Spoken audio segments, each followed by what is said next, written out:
عمران خان کا جینا مرنا پاکستان میں، اس کی کوئی باہر نہ پراپرٹیز ہے، نہ پیسہ ہے، نہ بینک اکاؤنٹس ہے۔ کیا وہ جس ملک کے اندر جینا مرنا چاہے گا، وہ چاہے گا کہ اس ملک کی فوج تباہ ہو جائے؟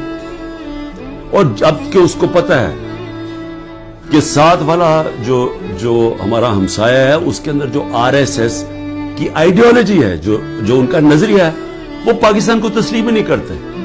وہ جو مسلمانوں پہ ظلم کر رہے ہیں وہاں ہندوستان میں، تو ان کی تو پوری آئیڈیالوجی ہے اس چیز پہ۔ وہ تو پیچھے دیکھتے ہیں کہ جب سے مسلمان آئے ہماری ہندوستان کی تباہی ہوئی ہے۔ وہ تو ہمیں سارا ذمہ دار، ہر بری چیز کا ذمہ دار وہ مسلمانوں کو اور پھر پاکستانیوں کو ٹھہراتے ہیں۔ تو کیا عمران خان جو ایک آزاد انسان ہے، وہ چاہے گا کہ اپنی فوج کمزور ہو جائے؟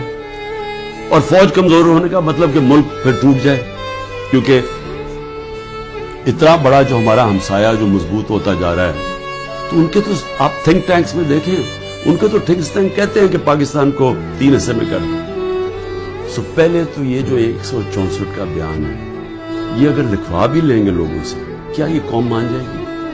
کیا 9 مئی کا قوم مان گئی ہے کہ یہ عمران خان نے ساری سازش کی تھی؟ یعنی اپنے اوپر یہ حملہ کروایا پہلے کمانڈو سے، اور اپنے آپ کو پھر اس نے جیل میں ڈلوایا، اور پھر وہ سارا پلان کے تحت اس نے فوج کے اوپر حملہ کروایا۔ کیا یہ قوم مان گئی ہے؟ یہ جو سازش ہے، بغاوت ہے، یہ قوم مان گئی ہے کہ عمران خان بہت بڑا غدار ہے؟ اور اگر آپ نے چیک کرنا ہے تو اوپینین پولز دیکھیں، سرویز اٹھا کے دیکھیں، کوئی سروے اٹھا کے دیکھیں، دکانوں میں نکل جائیں، بازاروں میں پوچھیں کہ کیا یہ واقعی عمران خان نے بغاوت کی؟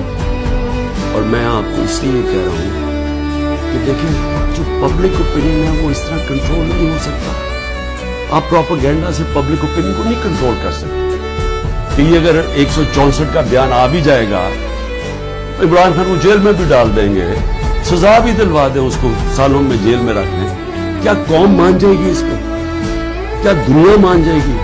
کیا جو بیرون ملک پاکستانی ہمارا سب سے بڑا اثاثہ بیٹھا ہوا ہے، 1 کروڑ پاکستانی باہر بیٹھا ہوا ہے، جن کی دولت سارے 25 کروڑ پاکستانیوں سے زیادہ ہے،